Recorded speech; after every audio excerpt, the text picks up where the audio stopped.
Hello, everybody, and welcome to another episode of 100 Words or Less, the podcast. I'm your host, Ray Harkins. I am sitting here on my computer, speaking to you fine people, from episode number 44. Our guests this week are, I always say are, it's like the royal we. Anyways, my guest this week for you, Scott Vogel from the band Terror. And for any of you that have ever paid attention to independent music, you probably are aware of the name. More on him in a moment. Propertyofzach.com is a great site. They have been receiving a lot of notoriety as of late in regards to all their reporting on Fall Out Boy. And yeah, it's pretty awesome to see a site like Property of Zach be cited in like the New York Times and USA Today and a bunch of other crazy stuff. But regardless, it just it shows the type of reporting that they're doing. So go to that site, get up to date with what's happening with your favorite bands or bands you hate, either or, and be in the know because everybody likes to be in the know.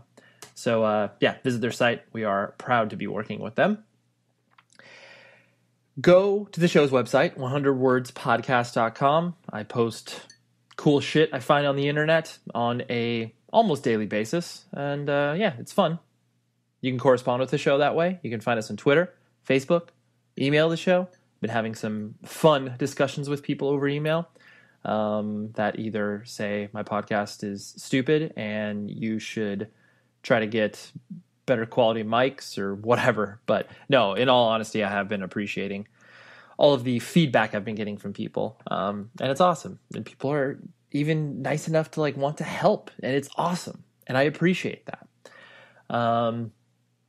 You can also review the show. I want to get to 100 reviews on iTunes. We're getting close. We have like 77.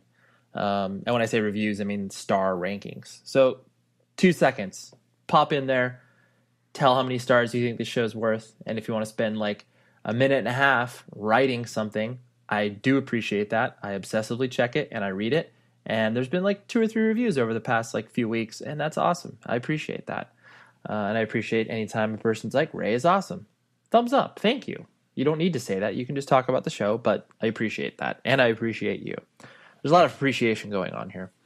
And then one last final bit of business. This week, more particularly this weekend, the February 23rd, if you are in the Southern California area, you should come hang out at the Glass House in Pomona. My old band Taken is doing a reunion show. We're brushing the dust off, and we're going to get up there on the stage and play some songs that we know. It's all for a good cause, though. The old sound guy at Chain Reaction, he tragically passed away last summer, the summer of 2012, and his wife was pregnant with a daughter, and she is born, I think, in early February.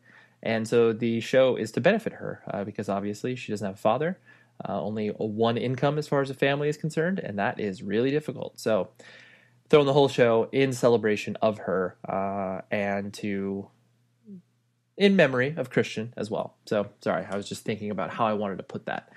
But yeah, so come to the show, the Glass House in Pomona, February 23rd. Other bands are Hello Goodbye, Dakota, Roy English. It's a random show.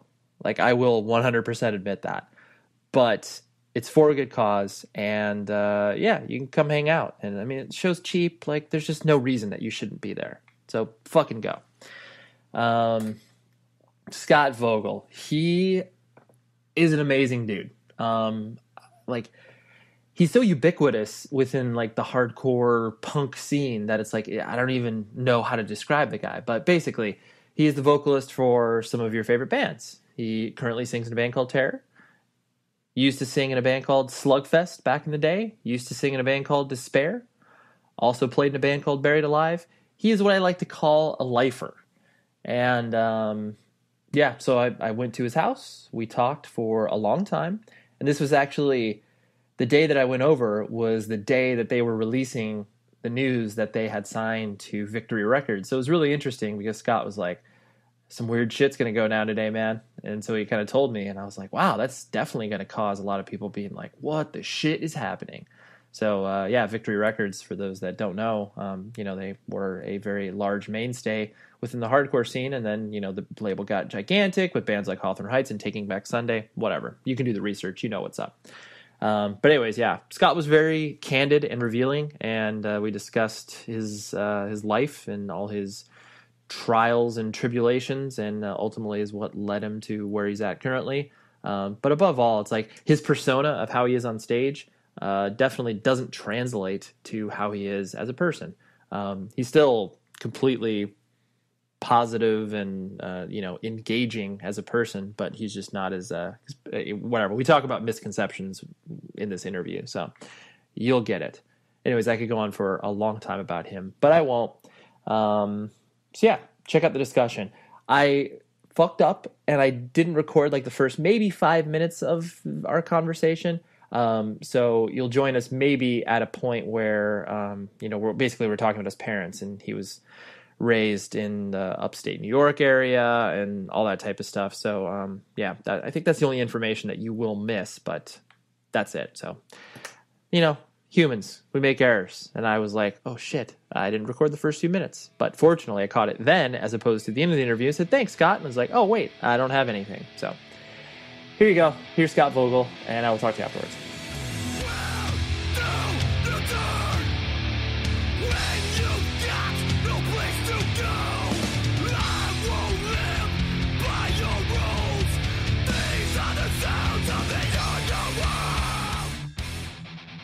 I want to move on from? Like, did your dad, was he kind of just trying to check out? I don't know. Yeah.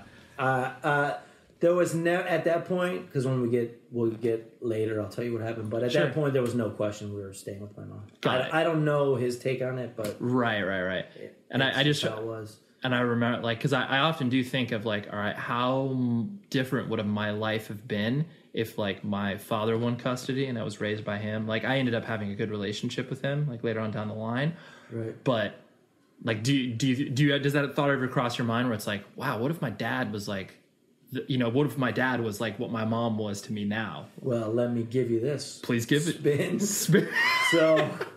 So, my dad gets remarried to this lady, and she has a son from a previous marriage, so my stepbrother. Okay.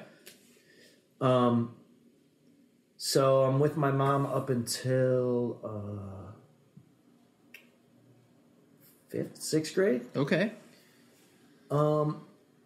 6th grade, my mom goes to her high school reunion. Okay. Reconnects with some guy. Okay.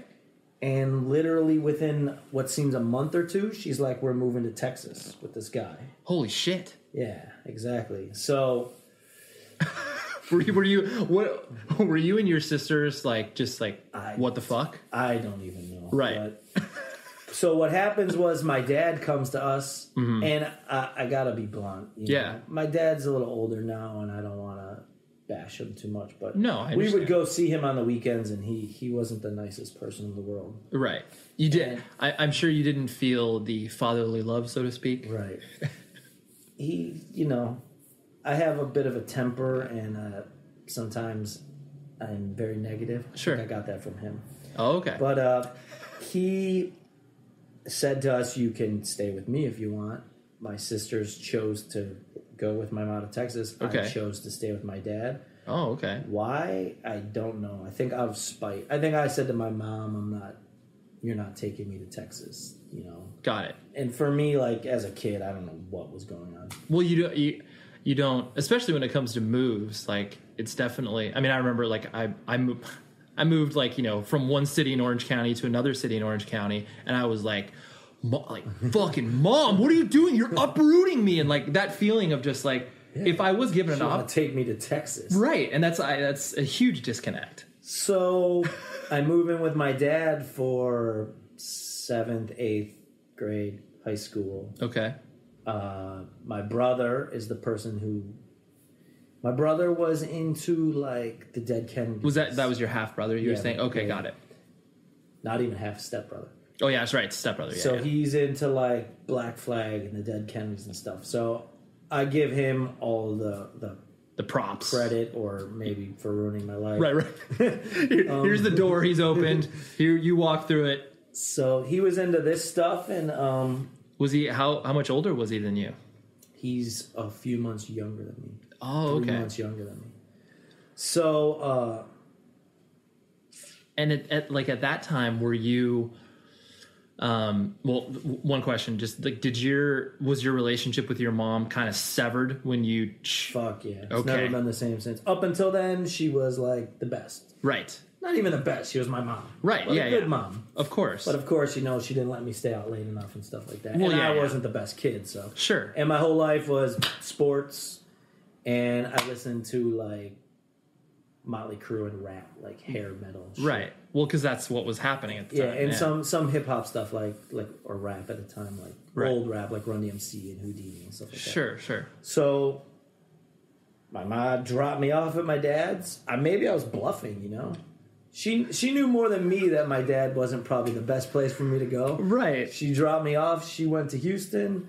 I lived there for 6 years. Right. Yeah. Maybe in her head she was just like, maybe she thought I was bluffing. Right. Like maybe she's like, all right, in 2 weeks, Scott's gonna call me up, like crying and being like, okay, I made a mistake. Like, I need to go to Texas. I think I'm too stubborn for that. Yeah. I was gonna say, it doesn't sound like your personality, the way you're describing yourself. So yeah, we just lived with my dad. Right. Dealt with him. Did you visit your mom or your sisters at all? I went there like once and twice. The funny thing is, within a year, she was done with the guy and that was going to come back with the post office. She transferred back to Fredonia, which is like, if you ever driven from Buffalo to Erie. Oh yeah, it's in the middle. It's the middle. So she was like an hour outside of Buffalo. By the time it took for her a while to get back, though. Right. So within a couple of years, she was back, but I think in my head, I was like, fuck her. She left me. Right. And I was dealing with my dad, which wasn't the funnest thing. Right. You're like, I'm doing my thing already. I don't even need this to distract me. Good part. The only good part is, my brother got me into music. Like 8th grade, 7th and 8th grade, living there. I was, still kind of into sports, kind of being a bad kid, getting smoking weed and stuff. Right. Walk me through, like, because obviously junior year in high school is usually the formative years in which you start to figure your shit out. So, like, what sports were you playing? Everything. Okay, anything you get your hands on. Baseball, basketball, football. Were you playing like lacrosse one year? Oh wow. Like all organized though, like yeah. And were you playing like prior to that? Like, did you do Little League and everything? Okay, especially basketball. Like when I lived with my mom, I played on so many basketball leagues that I'd have to play myself. Like I'd have to choose what team because I loved basketball. Yeah, I was good at it. Really? So what position did you play?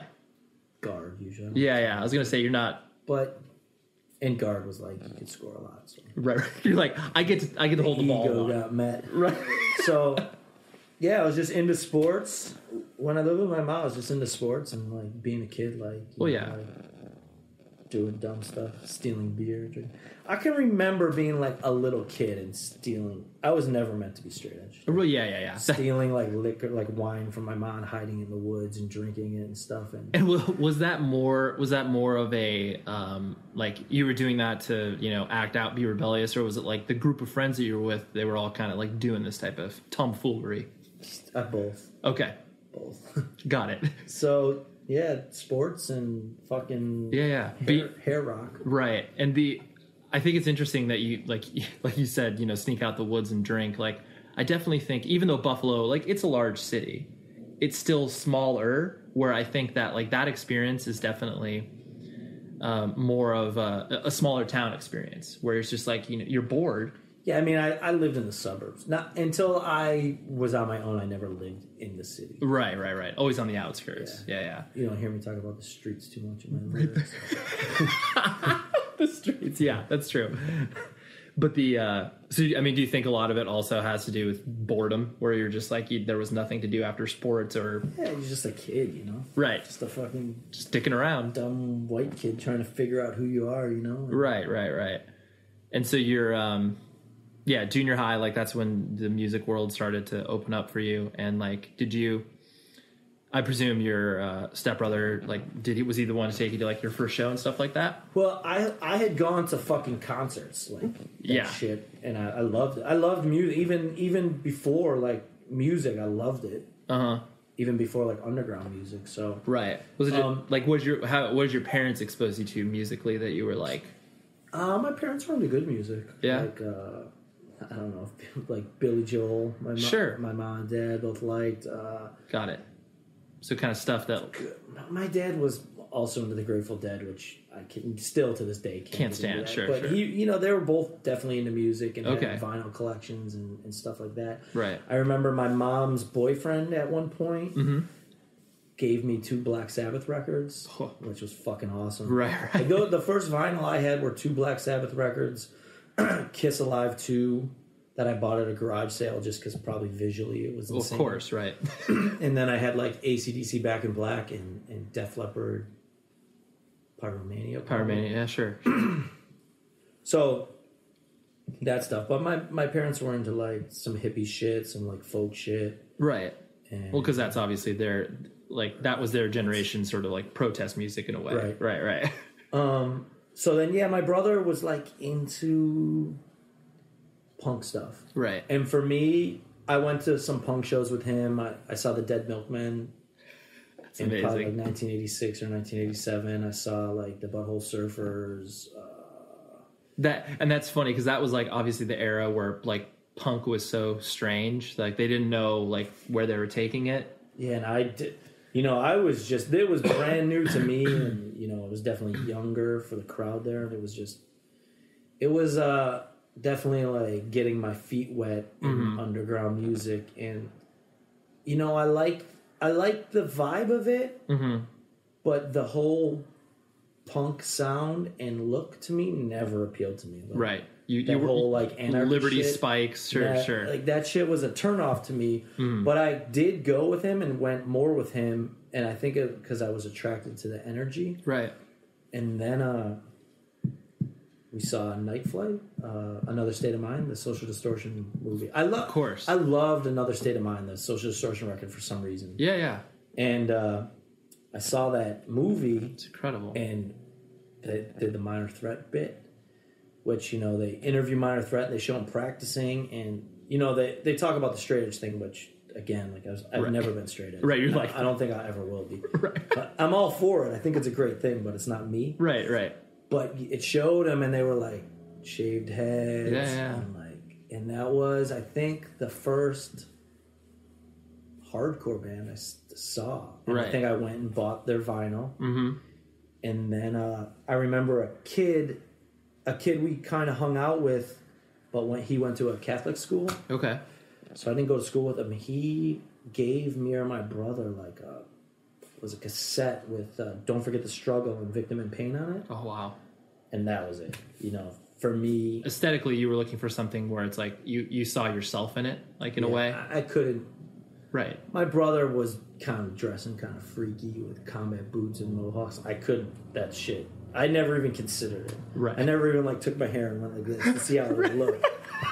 It wasn't me. It wasn't right. Gonna be I love how that was, because usually, when you're a teenager, you're kind of like, well, if you're exposed to it enough, you're like, well, I might as well try it. But you were like, nope, that's not happening. But once I saw Minor Threat, right, I saw that there was this different thing called hardcore. Yeah. And they're still even on the punk side of hardcore. Of course. And then I got that cassette. Right. And I think from maybe Thrasher and Maximum Rock and Roll, I kind of figured out there was a hardcore scene. Right. So I remember I went to the record store in Buffalo and I bought Home of the Hits? Yeah. Yeah. Spectacular store. One fucking day I bought the No for an Answer 7-inch, the Sick of It All 7-inch, the Chain of Strength 7-inch, and the Side by Side 7-inch. Because that's what they had in the 7-inch section. Right. And I just picked them up, and these dudes had shaved heads, and they were jumping. They're probably all X'd up. I don't even know if I know what that... I did, probably, because from Another State of Mind, but... Right. And that was it.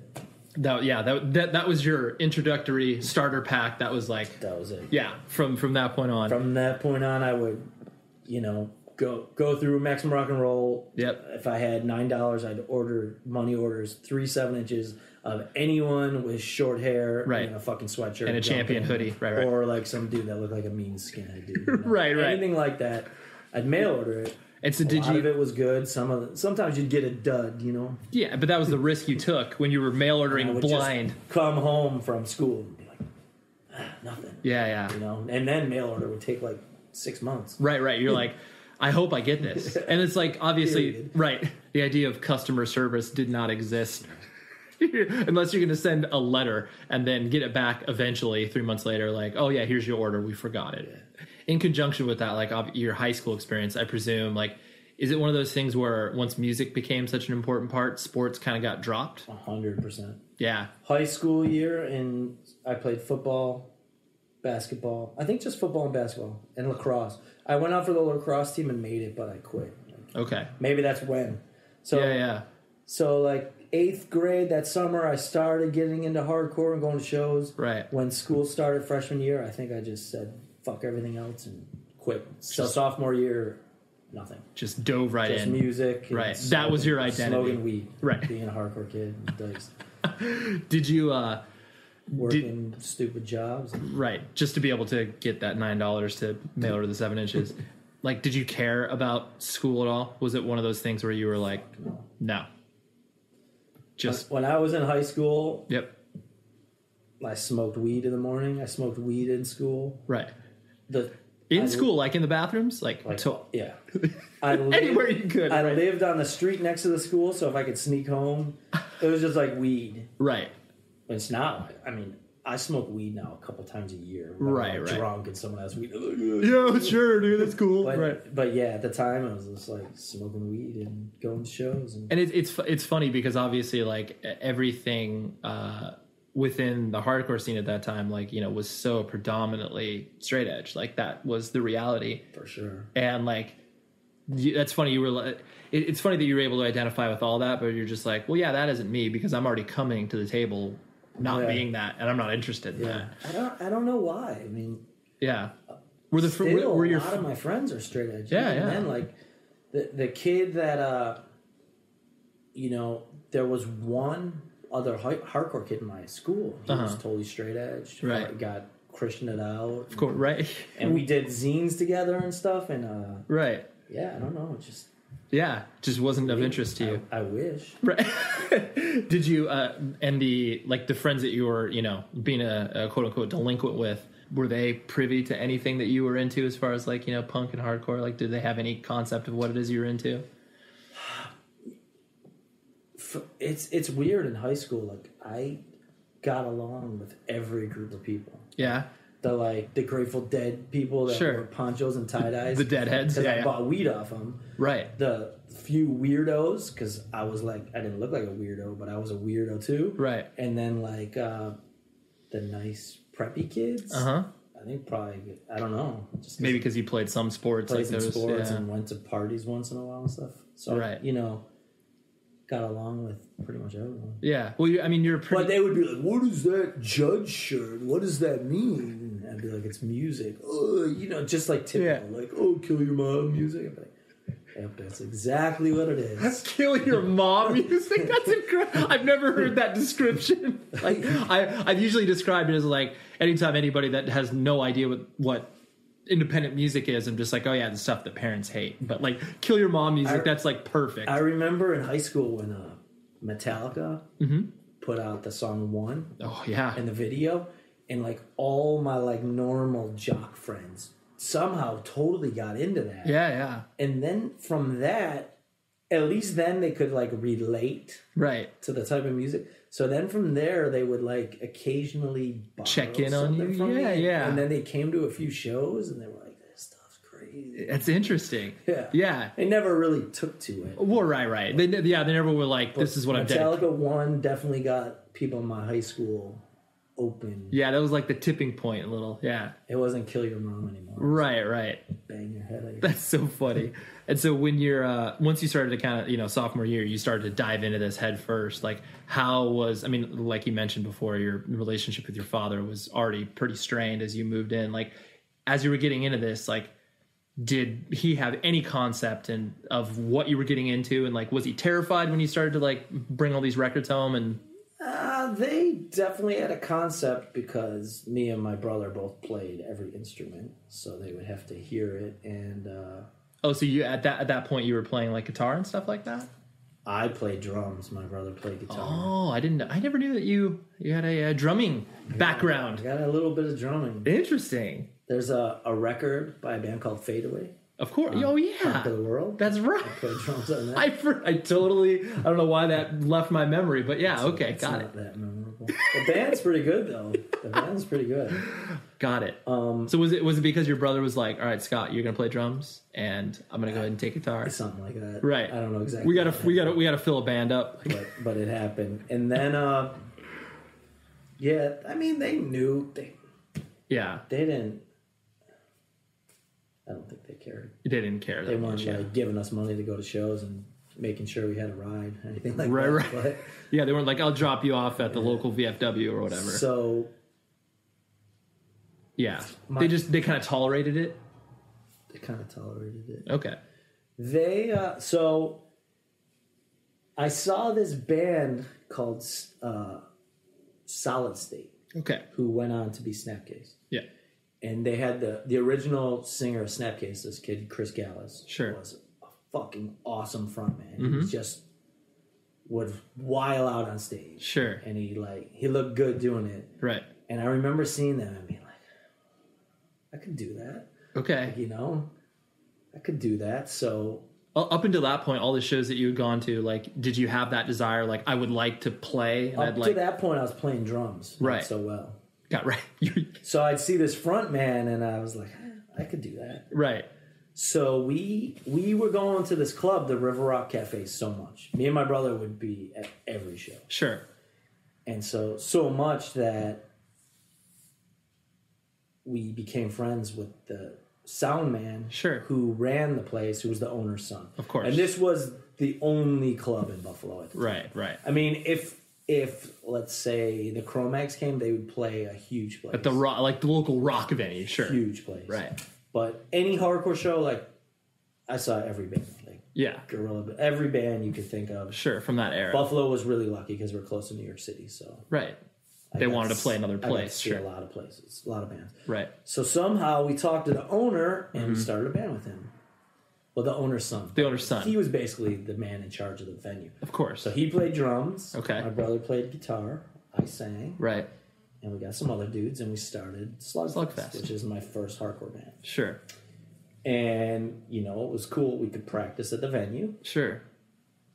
That was, I mean, it's a very strategic move of you to, like, did you actually like the dude? Like, was he cool, or was it like... It wasn't strategic. It was, we had no concept of anything like that. No, I mean, it's strategic in the sense of, like... Wow, we can have a place to practice? Right, like, you're like the sound, the sound guys... We didn't scheme and be like, all right. Yeah, like, we'll invite him in, and then that way we can practice there. Yeah, no. I don't think so. But another thing to our advantage that we didn't think of... Yeah. Our first show was with Judge. Like, he could just get us on shows. Totally. Someone's coming through. Here we go. Probably weren't ready to play with Judge, but... But at that age, you have no concept of... Whatever. Right. You're like, I want to play a show, of course. Yeah. We started sets off with, like, cover songs. Cover songs, of course. Right. Why not? You're like, maybe 50% of our set will be a cover. It's fine. So, we... And was it one of those things, like, once you actually played your first show with Slugfest, was it like... You're like, okay, this is the position I'm comfortable with. Like, as far as, like, singing for a band. I think so. Yeah. I don't know, but I think so. Yeah. Yeah, I mean, it's true because you've never obviously done something else for a prolonged period of time. That's too long ago. But I think so. Right. I think once I went to a hardcore show, that was it. I didn't care about anything else. And then probably once I played in a band, I don't think that I thought it would ever be like this, that I'd be fucking 39 still doing this. Right. For a living, I guess. Right. But, yeah, I think that was it. Yeah. Any job I had to be around going to shows, or I was lying to get to the show, or I was quitting to get to the show. Right. Any girlfriend I had to fit within the not important. Right. If she had a car and could take me to shows, that was cool. Like, that was important. Right. But, and then, with bands, and then you actually start going out of town. Right. To other cities, and then you're like, then there's a whole new world out there. Right. Which is cool, too, because then you start to, like, I think with more Chris Logan talk, Yeah. I would say he maybe booked our first out-of-town show, and me and Tim, who ended up being the drummer for Snapcase, were in Slugfest. Right. And, I think that was our first road trip. That was our first tour. Right. Playing Hamilton, which was like an hour. Right. But we had to get over the border. Of course. And then we go to this different city, and he put out the 7-inch. So that they actually knew some of the songs. Right. And they went wild. And I remember Chris lost money on the show. Right. We probably got $50. Right. So he probably lost $100. Right. But still paid us. And this was all completely foreign to us. Of course. You're like, you didn't show up being like, here's our rider, here's our... Yeah. Nothing like that. No, of course not. And he still paid us, being like, oh, I'll lose money, but I want you guys to not lose money. And we're like, he's the coolest dude in the whole... That was the most hardcore thing I've ever seen in my life. You're like, who pays bands to play shows like us? Like, what? So, and then, eventually we played Detroit and Erie and Syracuse. Like, Syracuse in the 90s was the fucking... It was the hotbed, of course. It was insane. Totally. It was... Because you had so many bands, so many kids, like an actual venue that was able to do stuff. And McKeag was just a master of booking. Yeah. He knew. I would go to Syracuse at least twice a month. And such good shows. Right. That was your spot. I think it's interesting that you hit on the point where you were saying, where it's like, obviously you were so focused on hardcore. Like this was your world. This is all you want to dedicate your time to. This is all you want to dedicate your resources to. Because for all intent and purposes, like people could look at you back then versus you now. And obviously you've changed and matured and developed in some ways, but in other ways you're like, I'm pretty much the same person I was when I was back then, as far as my focus is concerned. Like, you're at this point, you're obviously a lifer. You're going to be doing this until like you can't walk, probably. Yeah, that might be soon. Right. Sometimes when I wake up in the morning, I'm like, you're like, oh, I don't know about this. And the kind of what we were talking about before we were recording, where it's like, because you were definitely, and I've always felt this about like, especially what you're doing or what you've been doing with Terror over the past, was it 11 years now? Yeah. That you were definitely like, I don't care if you're a fan of aggressive music, whatever label you want to put on it, you put you guys up on stage and what it is that you do, people will be fans of it. Like, that's just a reality because of like how you interact with the crowd and like how you are, like you're not a character on stage, but how you are. And people, like I was saying earlier, where it's like people have such a preconceived notion of who Scott Vogel is, and like, oh yeah, like this is, you were constantly speaking like you do on stage, like like here's Vogelism after Vogelism, like that's just it's just like I walk around and I have Madball on headphones all the time, and right, and it's like it's hard for people to like. If people could imagine that all I listen to is Coldplay, right, more than anything else, they'd probably be blown away, Right. And I just, and I mean, like, sitting here in your living room, like looking at all the Circus Survive posters, and it's just like, those are my girlfriends. Right. and it's just, it's, I think what you're into musically, and obviously because in every interview and everything that you get across, it's like, you definitely admit, like, you're not hiding who you are as a person as far as like the bands you like. And it's like, I think that's great because obviously it expands kids' musical palettes, because ultimately they should be listening to stuff. I've had like the bass player Hot Water Music's come up to me and said, like, you have no idea how many kids tell us, like, we saw the singer of Terror loves you guys, so we check you out and now we love you. And it's just like, that's great. So they're like, they're your band. Yeah, they're your band. Amazing. Right. And I fucking hated them when I first heard them. Right. When I first heard Hot Water Music, when I was in Buried Alive, I lived with almost the whole band. Right. And they would play Hot Water Music in the van. I was like, this shit's so terrible. And then there was this one song, 3 Summers, that they'd play, and I was like, this song's fucking awesome. Yeah, you're like, why do I also like this? I literally, when no one was home, go take the cassette out of his That's so great. his room, Right, and listen to it, right, and then put it back. right. You're And then eventually one day I was like, yeah, they're not so bad. yeah, Oh, when are they playing again? Like, Dude, like same thing with like just like 2 years ago. We were driving and David, our bass player, and our roadie, Smackman, were up front. It was the middle of the night, and I woke up, and there was this horrible song on, and I was like, "This is so awesome," but it was so bad, and like, right. I don't know if you're gonna know the song when I get to it, and I was like, I don't want to ask who it is. I don't want to admit I want to know, and I was like, I just wish one of them would say it, and then they're like, yeah, this is the new "Set Your Goals" song with the girl from Paramore. I don't know. Do you know that song? Yeah, I know. Like, I know. It's so bizarre. Like she comes in, she's like, "Hey, you Yep. It totally had me though, and I was like, And so then I was like, I love that song. You're like, I'm on board, man. I was like, that's the worst song. It's so weird. I'm like, yeah, whatever. Yeah, you're like, I like it. Well, I like that you can reconcile that in your own head, where you're just like, I can admit I like what I like, because a lot of people, I mean, obviously you're older now, but like, when you're a teenager, like there's always that sort of like shame factor if like your friends aren't into it. I was like that. Everybody's like that. Yeah. And I think it's like when you're able to get over that hump and be like, you know what, like, fuck it. I'm sorry. I like this. Like when Quicksand came out. Yep. I loved it because it was members of Youth of Today and Girl Business. Right. But if you would have given me that record blindly and be like, check out this hardcore record, I'd be like, get this out of here. This is fucking hardcore, like. Right. But they had like the New York hardcore stamp on it, so it was okay. They had the pedigree. Which so thank God those guys brought some melody into hardcore, because I sure needed it. Right. Yeah. You're like, if someone else would have right, given it to me, I would have been like, nah. No, this is terrible. Obviously when you were playing in bands back in Buffalo, like, Slugfest, Despair and Buried Alive, like, I mean, especially with Slugfest and Despair, like the concept of like making a living off of a band, like that didn't really exist. It was making a loss. Right. It was like work all week so you can pay gas money to go play in Cleveland and not even make gas money. So right, it's like paying to play. Right, which was fun. Paying, I like that. Paying to play.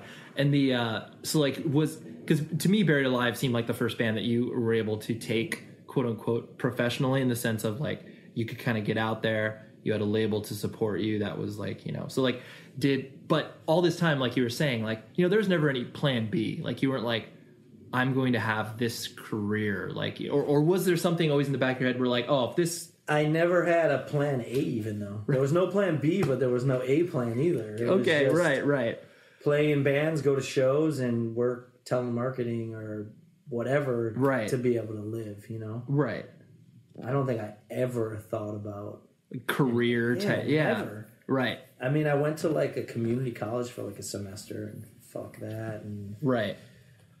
The thing with like all my bands up till Terror, like, we all put out okay songs and played and toured a little, but I was too crazy. Like, right. I was like a fucking Nazi and like would freak out and would want everything done my way. And yeah, so you were a control freak. Like that was kind of and an asshole, right? And people, I don't know for sure. You'd have to ask them, but I would imagine people would be like, "Fuck this! I don't want to be around this." And then, like, right.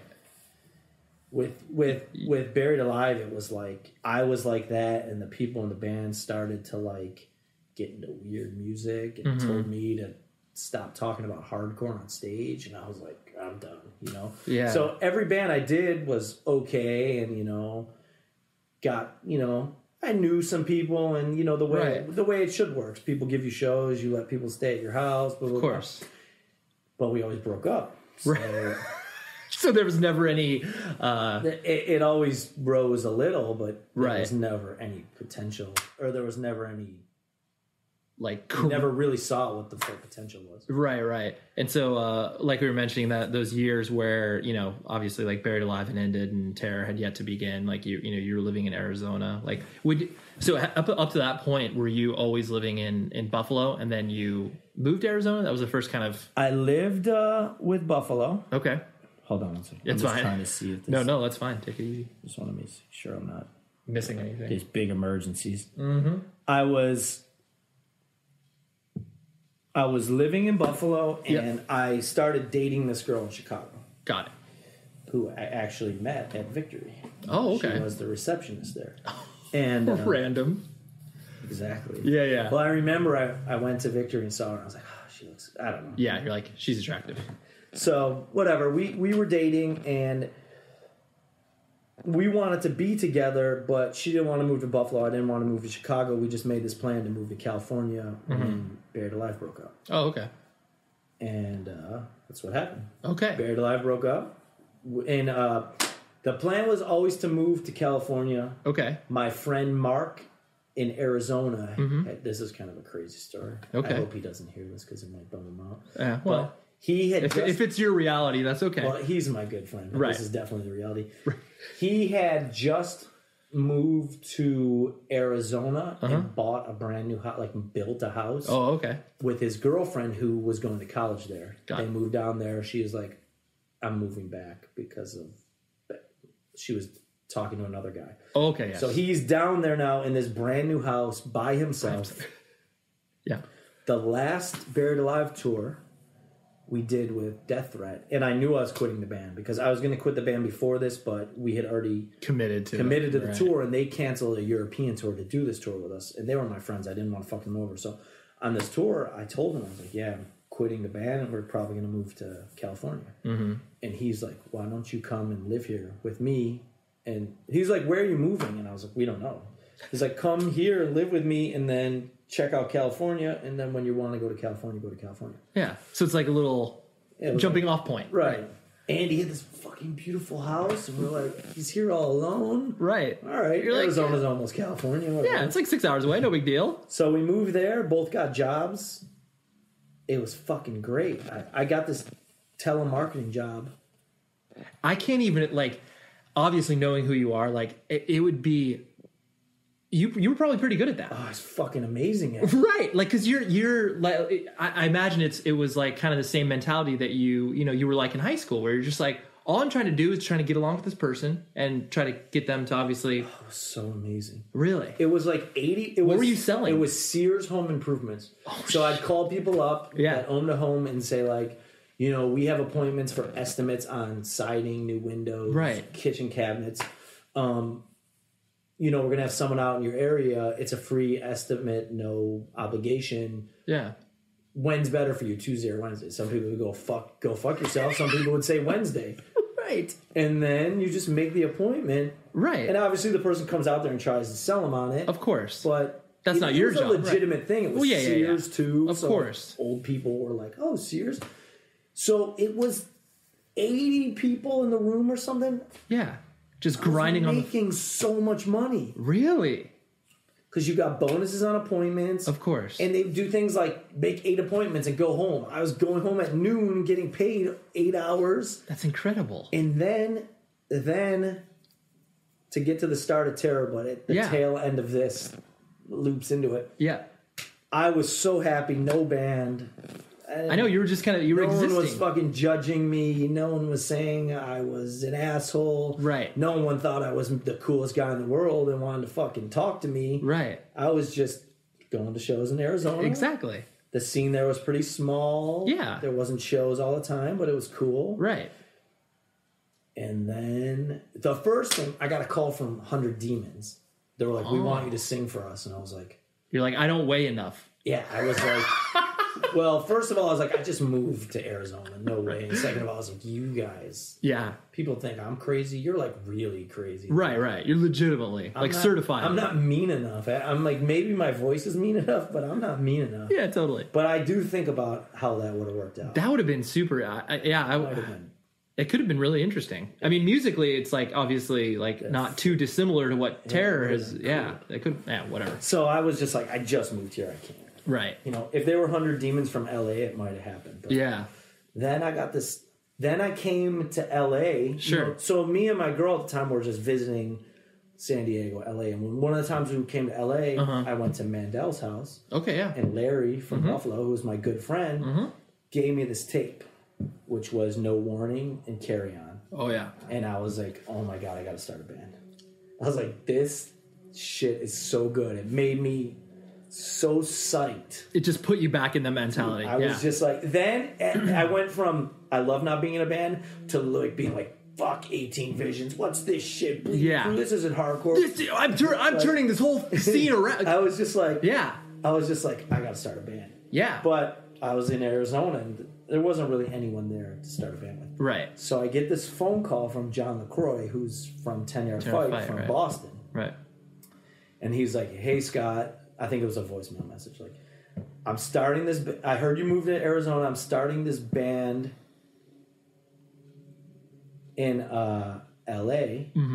with dudes from Carry On. I was like, I'm listening. I was like, yeah. So I hit him up, and he started. You know, that was the beginning of Terror. Right. I drove to L.A., went to Nick's house where he currently lives now. Yeah. And I walked in, what's up? They were both younger, and, you know, they looked all right. They just looked like typical hardcore kids. Right. And they played, and, you know, for when you're in a hardcore band, you have a shitty drummer. It's not cool. Right, right. So he was, like, perfect, and Todd was perfect, and we went out to a strip club. And right. I was like, all right, I'm older than these dudes, but... Like, I can get down with it, right. They look at boobs, and they don't mind that I'm drinking, and they know who judges, you know, this is cool. Right. So we were like, all right, we're moving to LA anyways. Let's start Terror. John LaCroix never showed up. He never showed up again. Right. He started the band but never showed up. That's incredible. So at the time, I was like, all right, I'll do the band, but I'm in my job in telemarketing. Right. I'm in this contest to win a Caribbean cruise, and I'm winning it. Like, oh, shit. So it was like over like a 6-month period. Yeah, I can't quit. So I go on. I win this Caribbean cruise. Amazing. Go there. Come back. I'm like the refreshed. Man. Right. No, I'm like the man at work. Okay, come back yeah. The cruise. I walk in and I quit. They're like, "What the fuck?" Really? Yeah. The next day. Was your boss just like, what? And on the cruise, it was like a Sears cruise for the whole company. Oh, so there was yeah. like these dinners and like. Sure. I didn't go to any of them. I would see people in the hall like walking. And they'd be like, "Where have you been?" I'm just like, give my bullshit in. Right. Come back, quit. You move to LA, not far from here. Yeah. The studio, tiny, shitty apartment. Sure.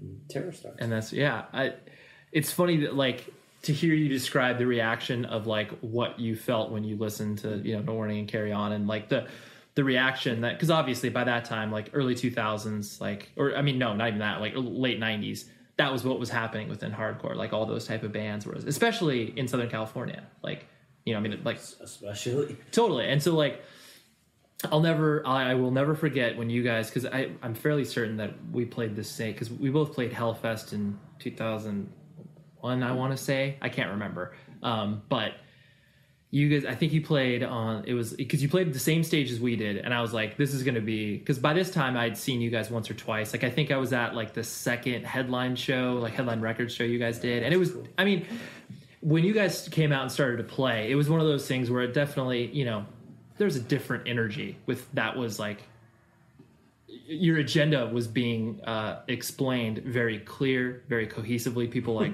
okay, like, I know what this band's about. There's no mincing words. Like, I get it. But I just remember that reaction at Hellfest being like, Jesus, like, are you fucking kidding me? Like, people are like... I don't remember the show so clearly. Sure. But I remember we had the Eagle shirt. Right. And at that festival, not even the crowd, but so many people in bands were wearing that shirt. Totally. I was like, all right. Yeah. We're on to something. I know. Was it gonna be all right? Was it weird for you to, like, you know, kind of hit the ground running and, like, have so much, well, I mean, for lack of a better term, like, hype kind of going into it, where it was like, oh, wow, like, we have a 4-song demo, guys. Like, calm down. Yeah. I don't know. I think everything was happening so fast then right. that there wasn't even time. Like, you were, but I mean, you were prepared because you'd done it as much as I wish we were a little more prepared. Right. We're going on tour with a box of shirts when we should have had like 2 different designs and a couple boxes, you know. Right.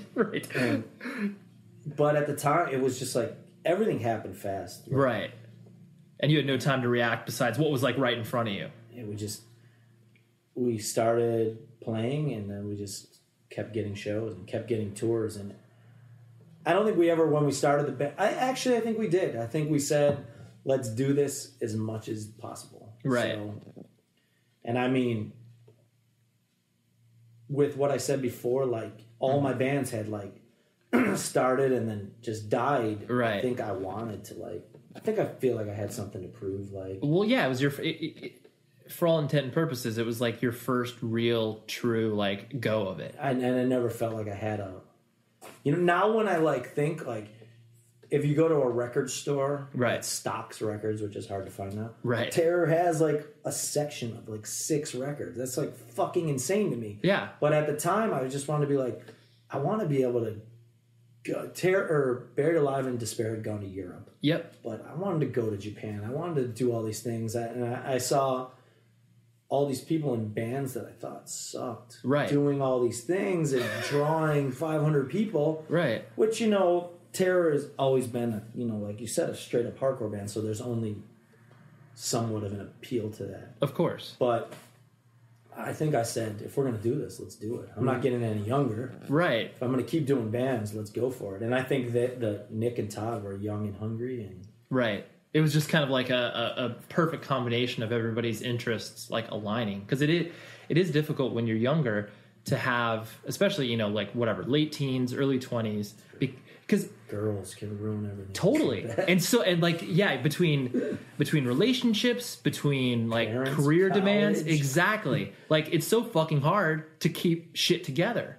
Like the most simplest advice you can, like, obviously people ask you all the time, like, oh fucking, how do you keep a band together? And it's just like you just keep a band together. Like that's the hardest thing a band can do. So you gotta have the heart, and if someone gets out, you gotta find the right replacement. I mean, we've had so many member changes. Yes, you have.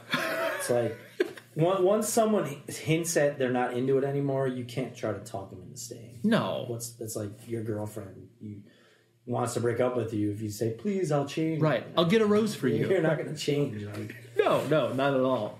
But I mean, I think something cool about Terror is like you look at all the different lineups, like. We had Todd at one point. Yep. That was a certain era.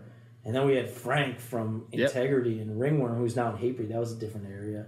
And then we had like Busky and Doug and Carl from First Blood and like all these people. It wasn't like you think of Terror and you're like, who was that dude? Everyone in the band was like in other bands and stuff. And they're all still doing stuff involved. So right. Well, yeah. You have this revolving line.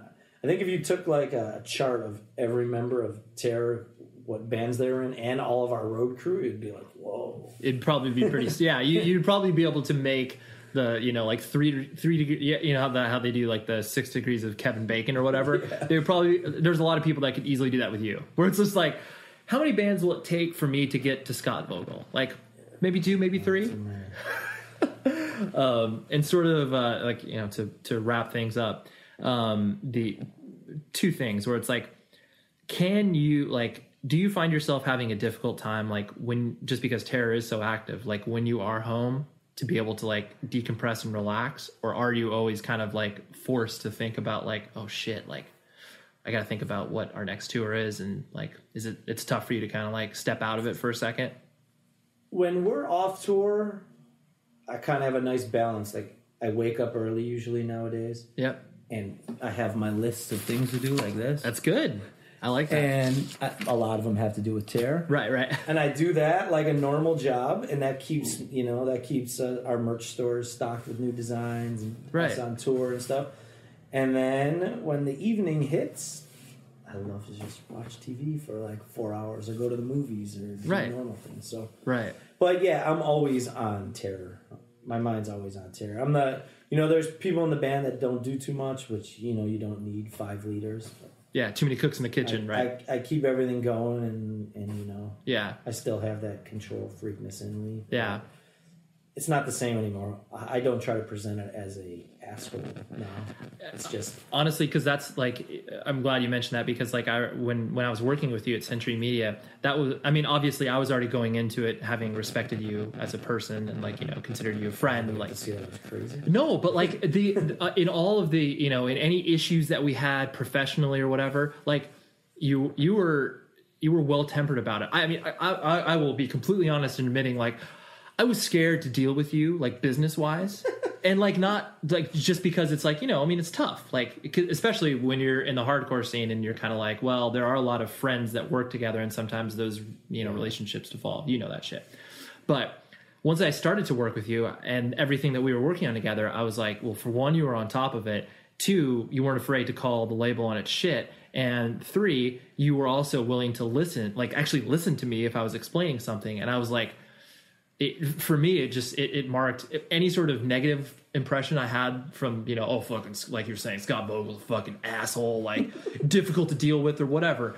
It was kind of all thrown out where I was just like, no, like, if you are coming at me, like, heated, you know, we're able to talk about it and get through it like adults do, like normal people should do.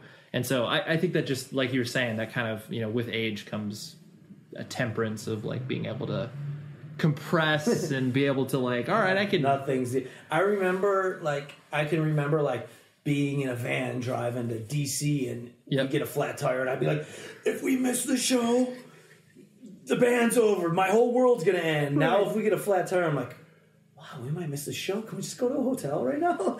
Like, everything will be okay. Right. You're like, it's not so life or death. Like, that is the way. That is the name of the Terror song, but that is completely fun. It's like, I can really remember being like, if this van breaks down right now, I'm gonna run. I'm gonna jump in front of a moving car. Right. Now I'm just like, yeah. God, can we have the day off? Right. You're like, people don't need to see us again tonight. This is our third time through Omaha in a year and a half. They're okay. Yeah. And I think this will be a good spot to wrap up where because obviously, because you've done so much random shit within the hardcore scene, like have there been any sort of, like, out of body moments where it's like, you know, either it was like a distinct show or festival that you were playing where it was just like, this is weird. I can't believe, like, it gave you a perspective. Weird or good? Like I mean, weird, like, in a good way, where you're just like, this is weird. Like you were saying, you're like, you know, I can't believe that I've been able to do Terror as a career or whatever. Like, if there was any of those, like, distinct moments that, like I said, you sort of floated out of your body and you were like, wow, this is... We played this With Full Force festival. Yep, I'm familiar. In Germany 2 summers ago. Okay. And this would have been like the 5th time we played it, but we've always played the small stage. And the small stage is 10,000 people. The big stage is, when we played, it was like 20, 30,000 people. And it's a huge fucking stage. It's fucking insane. And we had watched bands, you know, we did the second stage good. Right. Like crazy. They moved us to the big stage. And I remember getting up there and waiting. Because you have like an hour. There's someone on the small stage where you set up. Oh, okay. And I'm like, it's the daytime. It's probably like 3 o'clock. And I'm looking and the crowd starts filling in. And I'm like drinking more to get through this. And I'm fucking scared shitless. And we start playing. And I think people... Like, the organizers estimate how many bands. Of course. I think they said like 27,000 people watched us. And they went fucking crazy. It was amazing. Insane. Right. And it, like, I have pictures of it. I've seen videos of it. And it's, like, insane. And, like, after that... You know, and then the next day, that's the weekends. The next day you go play for 100 people. Right. And, like, with no stage. Right. In Belgium or wherever. Yeah. Anywhere. So, like... After that, I was like, I have so much respect for Terror because